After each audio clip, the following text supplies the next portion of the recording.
No. Hello. Where's everybody from? What outlets are we at? Collider. Stefija online. Gotcha. Cine movie. Cool. Nota útil. Fair enough. Where? Right, it's There you go. domestic. It's From right. domestically? Yeah. You, sir? I don't know, what day is it today? 10 of Geek, United Stations Radio Networks, Rad. couple of them. Cool. And What y'all? can I say? Cool. How do you use Collider? Collider, we started with you. Okay, cool. Thanks. We're gonna ask you after. Pop quiz. I'll be like, pop culture that Latinos will find fascinating. That's hysterical. That's really funny. I just got back from doing a press tour in Miami. Oh. My number one takeaway was I speak not enough Spanish. It was amazing. Can each of you talk about how you first became involved in this project? Or how it came together for you? I've had the pleasure of working with New Line Cinema and Warner Brothers 2 times before this. Met Walter, Hamada, and Dave Neustadter on Friday the 13th. I was able to work with them on Final Destination 5, which is where I met and got the opportunity to work with Steve. When Into the Storm came about, I had just had a meeting not too long before that with Walter and Dave, and they told me a little bit about this movie, and they said, we're not sure exactly what's going to happen, but there might be something there for you, and we'll see. And I think once Steve came on board, they kind of pitched him like, hey, we'd like to bring Arlen on if you would like to work with him again. And Steve was like, absolutely, let's make it happen. So that's how I was able to come on board. And once I read the script, I was like, yeah, absolutely, please, sure, thank you. And it was a pleasure. That's cool. I did the traditional route of auditioning. I was doing Walking Dead at the time, and we were just filming my last scenes, and this project came up, and we were in the awkward position of not allowing anybody to know about it, and so we were trying to find a way of keeping the secret but still being involved in this project because we thought it was very cool. And so Melissa McBride, actually, who plays Carol on The Walking Dead, taped me in her trailer. And we sent the audition in, and I sort of jokingly said something about, like, if I get this, I'm going to get you a bottle of wine. I saw her last week at Comic-Con, and she's like, where's my wine? So I'm going to send her a nice bottle of wine soon. And then it was in the interesting position of having to lie to everybody on the set, because, of course, you get there and they're like, oh my God, is Lori dead? I was like, no, there's like a 3-episode hiatus for me, and we're all taking time off this season. And then the episode aired, and I got a lot of phone calls from people. Wow. And you lied to me. I lied to you. I'm an actor. I didn't know you yet. I would have called you too. What? Yeah. You knew me. No, not when you were shooting The Walking Dead. Well, those episodes aired after we shot our movie. Like right. But in that moment, I would have. Yeah. Plus, you would have gotten it. You would have been like, hey, you're doing your job. You're mellow like that. That's cool. You don't call people up and get mad. Yes, I do. You're mad Call now. me. This is the end of our friendship that you're witnessing right here. So Sarah, your character is super smart PhD with others. That's a lot of acting, isn't it? Yeah, as the technical terms, is that kind of like confuse your mind, or it was very hard to being the professional PhD. I love that you're trying to gently ask the question if it's hard for me to seem smart. It's really, really sweet. No, it's adorable. No, so my parents are professors, so I grew up in an academic household. So my first impulse when I got this part was to call a professor. So I did. I just cold called a guy at the University of Michigan Department of Meteorology and Climatology and said, I need to sound like I know everything you know, but I don't have time to do a PhD, so let's sit down. And he was very, very generous with his time. We met halfway between Ann Arbor, where he was an emeritus professor, so where he is on campus, and where we shot in Detroit.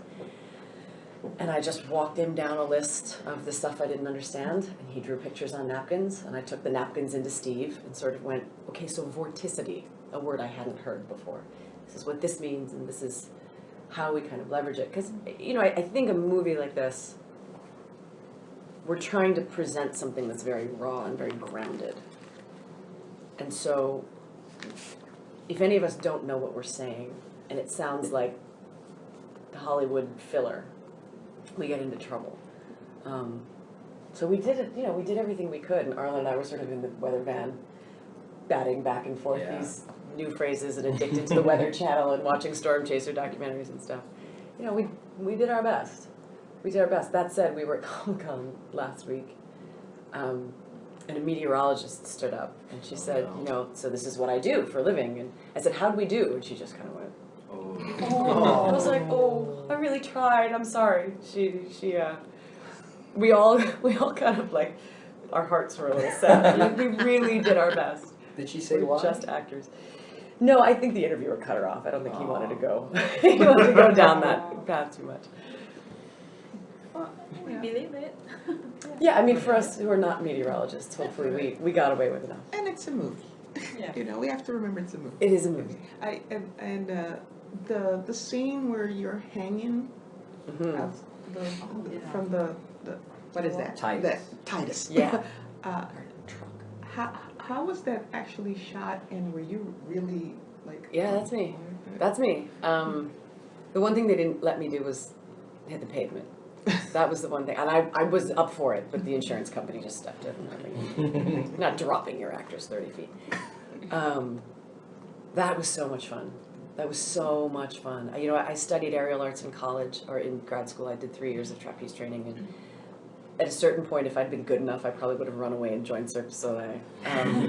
So this was my shot, to kind of do that kind of thing. And it's surprising how technical the work was. There were some very specific things about what parts of your body to move, to sell action and things. And I watched the stunt woman rehearse, and we worked on it for a long time. But it just makes you feel like a kid. You're on a playground and you're flying in the air, and that's your job for a day. So it was a ball. It was absolutely a ball. Richard was great about it too, because he was, his experience from the Hobbit movies of that kind of prosthetic and wire work and all the effects and stuff. He's such a pro. He really, literally held my hand through that scene, and was lovely about it. How realistic did they make it on set in terms of wind machines and rain? Did they barrage you with stuff? What was the balance between practical and CG? It was practically really real and wet, and it was cold. We had leaves and twigs flying at you 100 miles an hour. And we talked about this. Every morning there was that look of, okay, we get wet now, And I think somewhere like midway through filming, Steve would try to get them to warm up the water for us. Yeah, he tried. But you warm it once and then, it gets cold again, and you would forget because we're filming. It's okay, we gotta wet them down again. And it was, it's almost like starting over. But at least for me, I don't know about you, if we ever got to that place like, oh my God, I'm a little bit exhausted, that water would hit you. And you're up. You're up. You're up. You're in the moment. Yeah. You're ready to go. And then the wind hits you and it's cold. And it felt like you were really there in the moment. Even though you couldn't necessarily see the tornado yet, you can feel it coming, And myself and Sarah, we weren't covered all the way. At one point you lose your jacket, I think. Mm-hmm. I have shorts on. So, there are parts of your body that are exposed to the debris and stuff like that. So you feel it. You definitely felt it.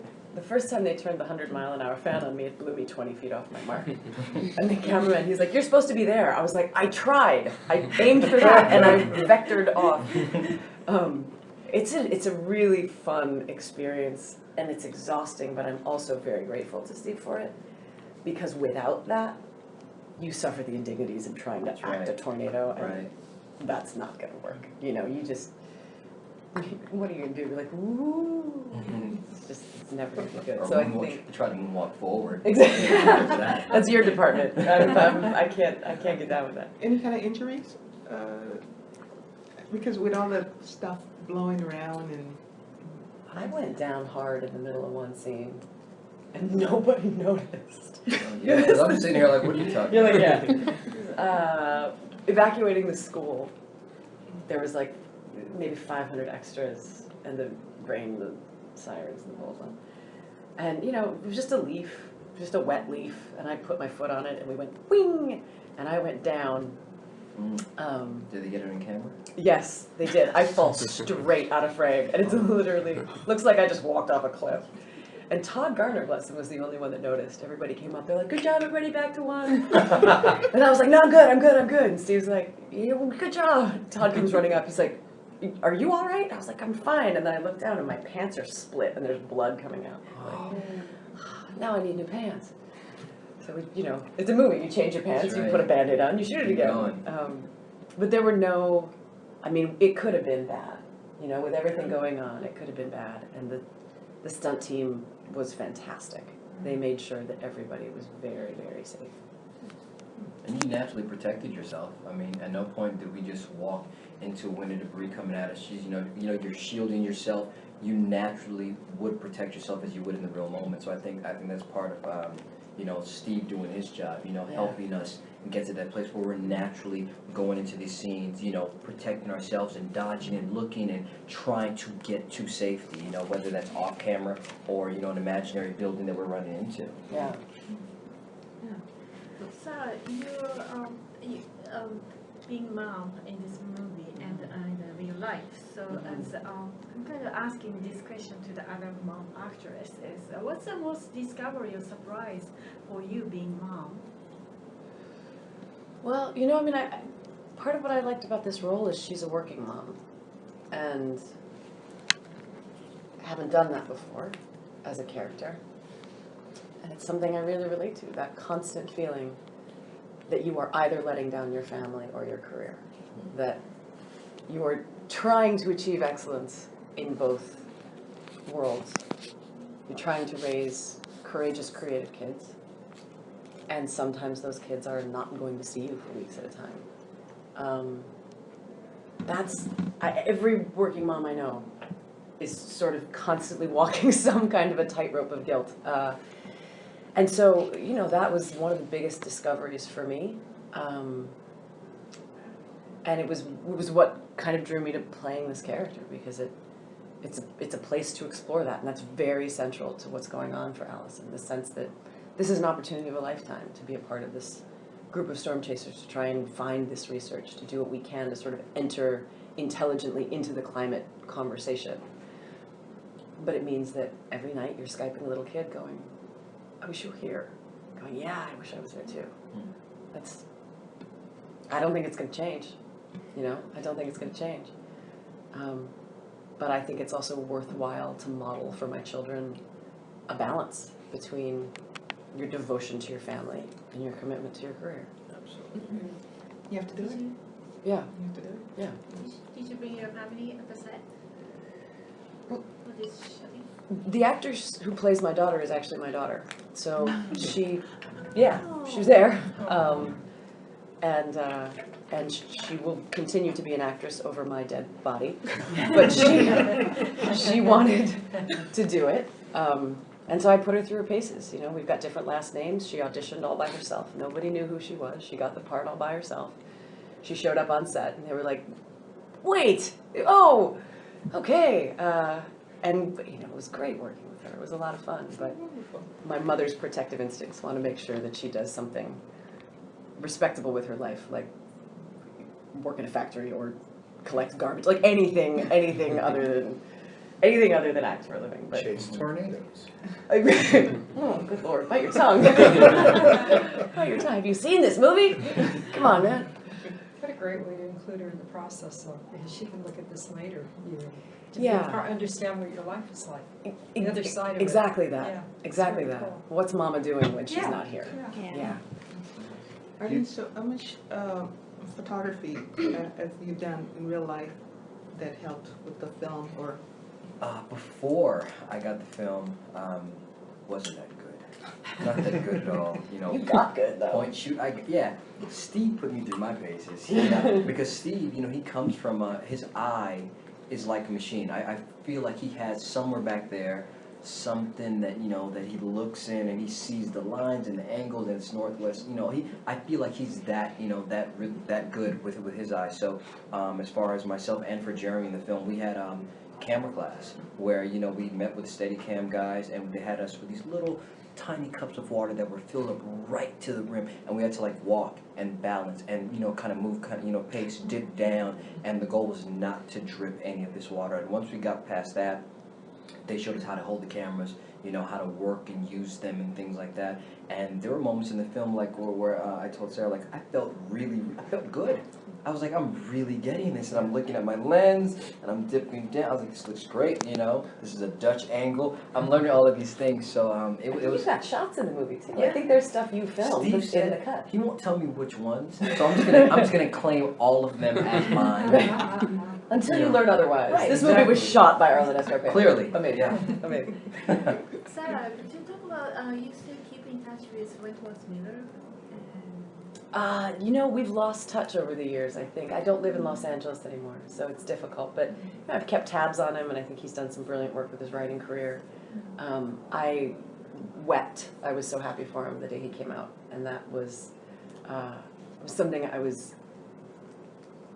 requires a tremendous amount of courage. Absolutely. And I'm proud of him. I'm happy for him. That's got to be one heck of a struggle to go from being the guy on the cover of everything, this enormous international sex symbol, to having the courage to stand up and say, this is who I am and this is who I'm going to be, and I'm going to be that publicly. I think that the courage of that example probably saved more than a few lives for young men and young women around the world. And I'm, proud to have worked with him. Before they take you away, can you talk briefly about what you're working on next, what you're excited for people to know about? I'm so excited for his next movie. I'm so excited for his next movie. He's so busy. I have had the pleasure of playing Bobby Brown in the new Whitney Houston biopic that's being directed by Angela Bassett, Lifetime, and it was tremendous. It was an absolute pleasure. Yaya Picasso plays Whitney, and I had a ball. I've grown. I learned a lot about myself, and it was a challenge. It was a master class of working underneath Angela and really being pushed and twisted and turned into these places that I didn't know I could get to. So I look forward to the film. I'm excited and I'm grateful and I'm very, very thankful. I don't think they have a set release date just yet, but I think that we're looking towards early 2015. Okay. And what about you? Oh yeah. I just finished a movie in India called The Other Side of the Door. That was one of the coolest creative experiences I've ever had. Acting-wise, I ran off of the set and I did a play at the Kennedy Center for a couple of months, and that was good fun. And then I've been writing. I've got 2 screenplays in development. One actually with Gail Ann Hurd at Valhalla. We had such a great time together on Walking Dead that I wanted to sort of keep the band together. So, again, as a working mom, I can write from home. So trying to find a balance between the work away and the work on camera. Have you kept up with your former TV family, either in real life, kept in contact, or watching the show? Oh, they're some of my closest friends, actually. We were all together at Comic-Con, which was a trip. John was there promoting Fury, which looks amazing, and I was there for this, and they were there for the Walking Dead extravaganza. And we all got together and had dinner, and there's a lot of love there. I see Norman quite a bit. Andy's family and my family are really close. I think those are bonds that will hopefully last for quite a while. They're good people. Good people. All right, thank so you. much.